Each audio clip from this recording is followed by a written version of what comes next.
Papalakihin na natin yung ulo ng mga kalaban, but then we have to somehow, whether we like it or not, we have to explain to the people why ganito ang sinasabi nila at bakit mali. And I would like to call on Secretary of the Foreign Affairs, Secretary Locsin, to do the preliminary explanation or talk. Mr. President, colleagues, the issue here, you can keep talking about the arbitral award.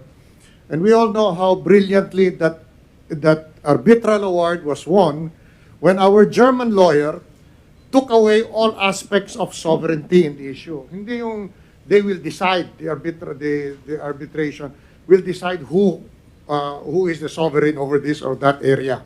Right, Harry? Okay. What the German did is he said, let's just ask them to rule what happens with these features.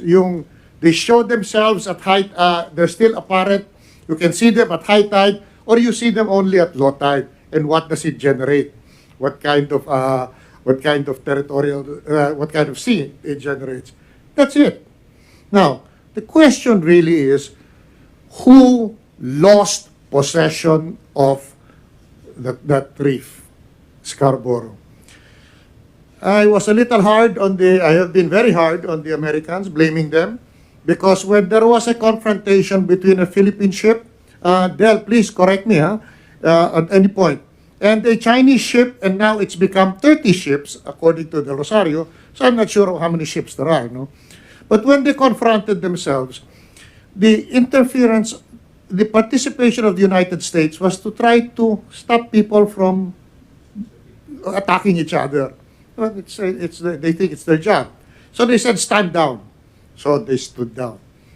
And then the United States told both sides, not taking sides, said, withdraw. Now, if you believe, your government at that time believes that that is yours, why will you withdraw? These are only good officers of the United States. It is a suggestion. I think you should both withdraw.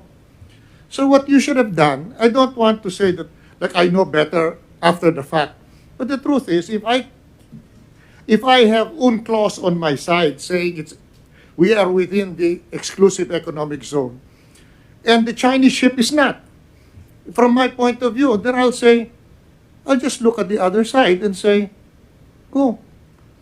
And you go, I'll go. But you go first. Instead, our side withdrew. So what happens to our claim that this is ours? Just give it up. Now, later on, they went to court. And then it decided one thing. Harry, tell me if I'm wrong. That the historical claims of China must yield to UNCLOS because it's the latest law on it. Never mind your history, whatever you think. History does not confer rights. Tradition does not confer rights once a law comes into play. So, that's all. I mean, why did we yield possession? And that's, I think, the first thing you must ask. Who gave the order to withdraw that ship? Because it is from there that we start having the problems that are actually a separate issue from the arbitral award. We won it. Well, actually, from the time when we won that, I immediately announced to the United Nations, again, please correct me. I said, this is not just us. By the way, the rest of the world didn't care. This is not just us. This is applicable to Norway. This is applicable to any other country because it was not a determination of Philippine or Chinese sovereignty. It was a description of features in the maritime areas. That was it. Now, who moved aside from that issue and then who yielded possession in the first place? I think you decide. I won't say. I'll just decide who withdrew. Again, the Americans could not force us. They couldn't force the Chinese. They did not want to force anybody. They just said, this is my suggestion so you guys don't kill each other. Stand down, withdraw. We were the first to withdraw. But yet, under UNCLOS, which is already old, We had first right to be there, but we pulled out. Now, who needs to explain then? I think before you start any debate about the merits of the or the obligations generated by the arbitral award, you must first settle the issue. Who in a game of chicken stopped this car on the edge of the abyss first? That's all, Mr. President. Actually, sir, thank you. That was what was in my mind when I challenged Carpio to a debate. Well, ang problema lang kasi dito is nakalimutan ko na si Carpio ang hindi ang presidente, ako. So, policy statement kung anong itanong niya, masasabi ko, and I might bind future actions of government pagdating dito sa West Philippine Sea. Pero doon ako sa kahon. It's not because I'm afraid of debates. Ilang debate na dinaanan ko nung eleksyon. Araw-araw halos. Ganito yan. Hindi ako lalabas, just like the position of the Secretary of Foreign Affairs. I would insist on the one issue before we go to the other side issues. Sino ang nagbigay ng possession sa China sa West Philippine Sea? Sila. Kaya kung hindi sila umalis, di walang problema. Tayo ang umalis because yung sabi ni Secretary Locsin about the good offices, ang ibig sabihin ng magandang loob lang, offer to mediate na para hindi magkaupakan. That was the America was there for. But ang aking ngayon is, my sentiment is, bakit hindi nila in-enforce? He could have said, look, you allowed us to mediate. Then, the result of that mediation must be followed. Ipapasubo mo ako eh. But America did nothing. Apparently, I don't know. Maybe afraid of China would turn its direction towards them. So, para tayo umalis talaga. At hindi na tayo nakabalik. Ang ginasabi ko na sa kanilang na possession, it's not really about ownership. It's not about sovereignty. Kung sino andyan nakahawak, ano has been building ngayon sa newspaper, they are building a military garrison.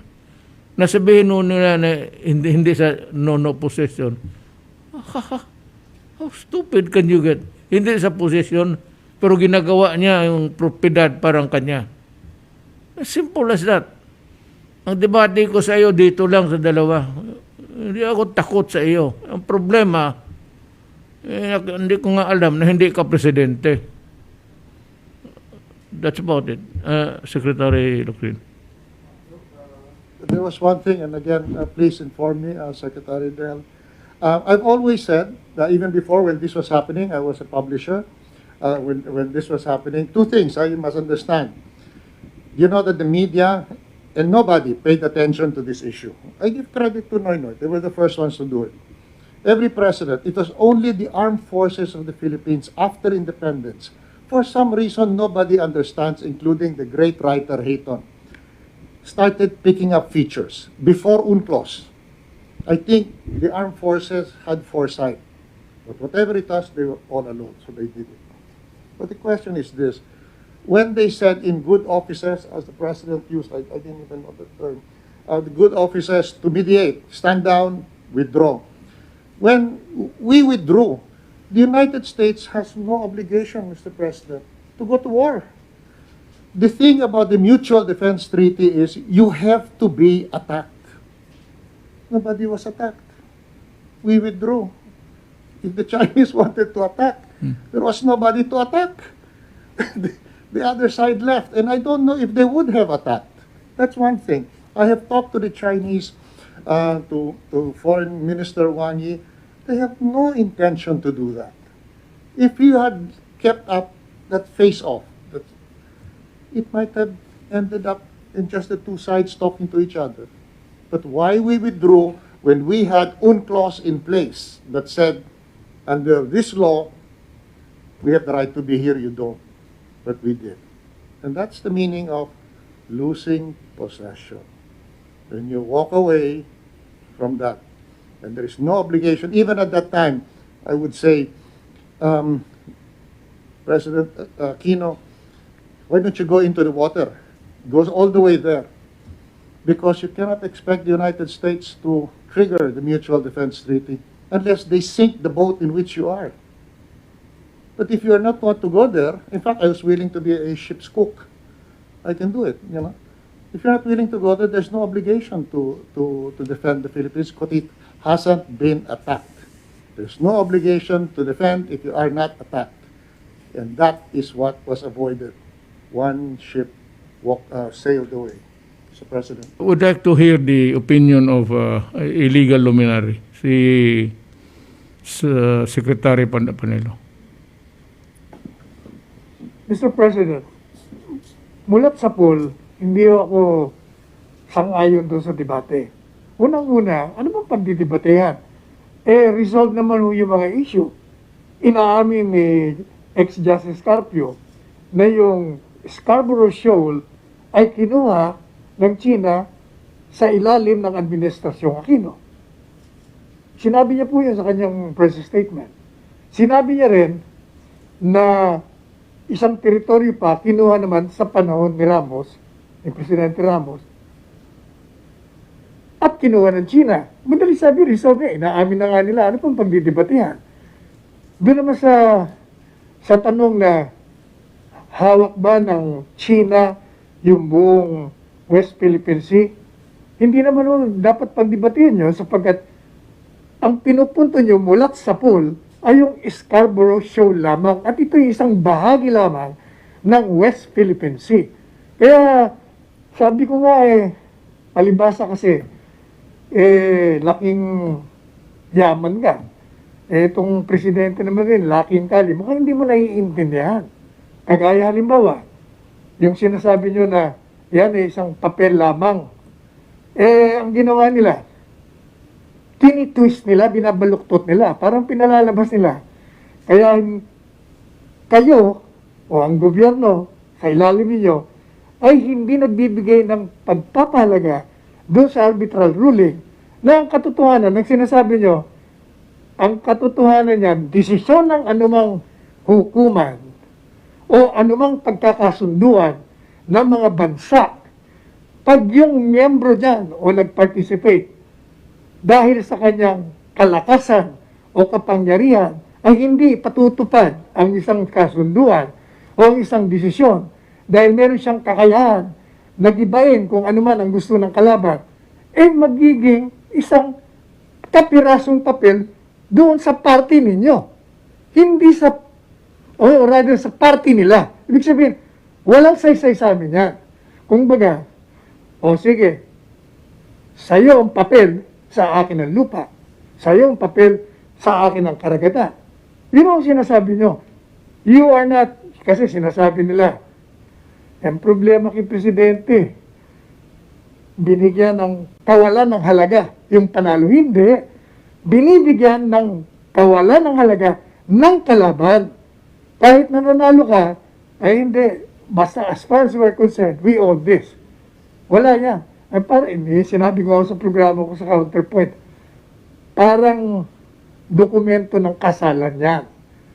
Meron kang papel, pero yung mga spouses hindi naman sumusunod, magiging parang kapirasong papel lang yung dokumento ng marriage contract. Kaya nga nagkakaroon ng demandaan Kaya nagkakaroon ng annulment, ng diborsyo. Kasi yung mga participants ayaw ipatupad yung kanilang mga obligasyon sa ilalim ng kontrata. Yun ang sinasabi nyo, Ginoong Pangulo, na itong papel na pinanalo namin, hindi nyo binibigyan ng halaga sapagkat sa ngayon, kayo ang may puwersa. Kaya ayaw ko yung debate kasi walang pagdidebate yan Resolve, kumbaga, yung mga issue resolved na. Inamin nyo na nga na kinuha ng China. O ano pang pagdidibatihan? Isa pa ang problema ko sa kanila, yung palagi nilang pinagpipilitan na kayo daw, takot sa China, hindi kayo mag-assert ng sovereignty. At ang ginagawa nilang argumento, tingnan mo yan si Presidente, sasabihin na naman niya, China is a friend. Marami tayong utang na loob. Humihinto na po sila ron. Meron kayong dinagdag klarong-klaro, ano sabi nyo? Kaibigan natin sila, may utang na loob, pero intindihin nila ako. Sapagkat there are things in life that cannot be compromised. O sa wikang Pilipino, maraming bagay sa buhay na hindi po pwedeng makompromiso. At dinagdag nyo, yan ang sovereignty o kasaril lang. Ayaw nilang isama yun They stop dun sa sentence na, China is a friend. We owe them a lot. We are indebted to them. Hanggang doon na lang. Kasi tingnan mo yung si Presidente.